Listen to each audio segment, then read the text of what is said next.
అందరికీ నమస్తే. నేను మీ భార్గవి. వెల్కమ్ బ్యాక్ టు అమ్మ చేతి వంట. ఈరోజు వీడియోలో గుత్తి వంకాయ ముద్దకూరని ఎలా తయారు చేసుకోవచ్చో చూపిస్తున్నాను. చాలా సులువుగా చేసుకోవచ్చు. మీరు వన్స్ ఈ రెసిపీ ట్రై చేసి టేస్ట్ చేశాక మీ రెగ్యులర్ రెసిపీస్లో ఇది ఒక భాగం అయిపోతుంది.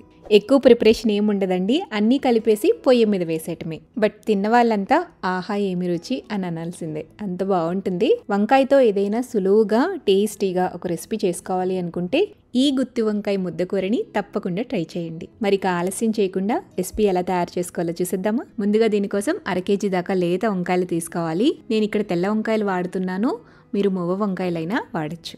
వంకాయతో మీరు ఎప్పుడు ఏ రెసిపీ చేసినా ఒక్క విషయం గుర్తుపెట్టుకోండి, మార్కెట్ నుంచి తెచ్చిన 2-3 రోజుల్లోపు వంకాయలతో రెసిపీ చేసేసుకోవాలి. లేదంటే మనం చేసే కూర కారు వాసన వచ్చే ఛాన్సెస్ ఎక్కువగా ఉంటాయన్నమాట. ఎంత ఫ్రెష్ వంకాయలతో మనం కూర చేస్తే కర్రీ రుచి అంత పెరుగుతుంది. వంకాయల్ని ఈ విధంగా 4 పచ్చాల కింద కట్ చేసుకుని పుచ్చులుంటే వాటిని తీసేసి ఉప్పు నీళ్లలో ఈ వంకాయలను వేసి పెట్టుకోండి. ఇప్పుడు స్టవ్ మీద ప్యాన్ పెట్టుకోండి. ప్యాన్లోకి 1 టీ స్పూన్ దాకా పచ్చిశనగపప్పు, 1 టీ స్పూన్ దాకా మినపప్పు, అలాగే 1/2 టీ స్పూన్ దాకా మిరియాలు వేసుకుని దోరగా వీటిని వేయించుకోవాలి. లైట్గా సన్నటి సెగ మీద వేయించండి. ఆ తర్వాత ఇందులో 1 టేబుల్ స్పూన్ దాకా ధనియాలు వేసుకోండి. ధనియాల్ని కాస్త వేయించాక 1/2 టీ స్పూన్ దాకా జీలకర్ర, 1 టేబుల్ స్పూన్ దాకా ఎండు కొబ్బరి ముక్కలు కానీ ఎండు కొబ్బరి పొడి కానీ వేసుకుని సన్నటి సెగ మీద అలా వేయించేసి స్టవ్ ఆపేసేయండి. ప్యాన్ వేడికే ఇవి వేగిపోతాయి. ఇలా దోరగా వేయించుకున్న దినుసులన్నింటినీ కూడా మిక్సీ జార్లోకి వేసుకోండి. ఇందులోనే చిన్న ముక్క చింతపండు కూడా వేసేసుకుని వీటన్నిటిని ఫైన్ పౌడర్లా గ్రైండ్ చేసుకోండి. ఇలా మెత్తగా గ్రైండ్ చేసుకున్న ఈ పొడిలోకి 1 ఇంచు దాకా అల్లాన్ని ఇలా చిన్న ముక్కలుగా కట్ చేసుకుని వేసుకోండి. 1 టేబుల్ స్పూన్ దాకా తక్కువ వల్చుకున్న వెల్లుల్లిపాయల్ని కూడా వేసుకోండి. అలాగే 2 మీడియం సైజ్ ఉల్లిపాయల్ని పెద్ద ముక్కలుగా కట్ చేసుకుని వేసుకోండి.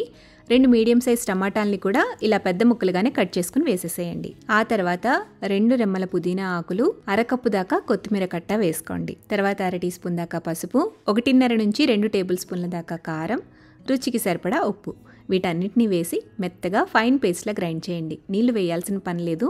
కొత్తిమీర, టమాటా, ఉల్లిపాయలో ఉండే నీరే సరిపోతుందనమాట. ఇలా మెత్తటి పేస్ట్లా గ్రైండ్ చేసుకున్న తర్వాత ఈ పేస్ట్ని మనం కట్ చేసి పెట్టుకున్న వంకాయల్లోకి కోరుకోవాలి. వంకాయలన్నిటికీ కూడా ఈ పేస్ట్ని స్టఫ్ చేసేసుకుని ఒక బౌల్లోని కానీ ప్లేట్లోని కానీ పెట్టుకోండి.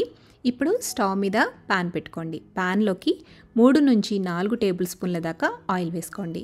ఆయిల్ హీట్ అయ్యాక 1 టీ స్పూన్ దాకా ఆవాలు, 2-3 పచ్చిమిర్చిని చీల్చుకుని వేసుకోండి. అలాగే 2 రెమ్మల కరివేపాకు కూడా వేసేసి ఈ తాలింపుని లైట్గా వేయించేశాక మనం స్టఫ్ చేసుకున్న వంకాయలన్నిటినీ కూడా ఈ ఆయిల్లో వేసుకోవాలి.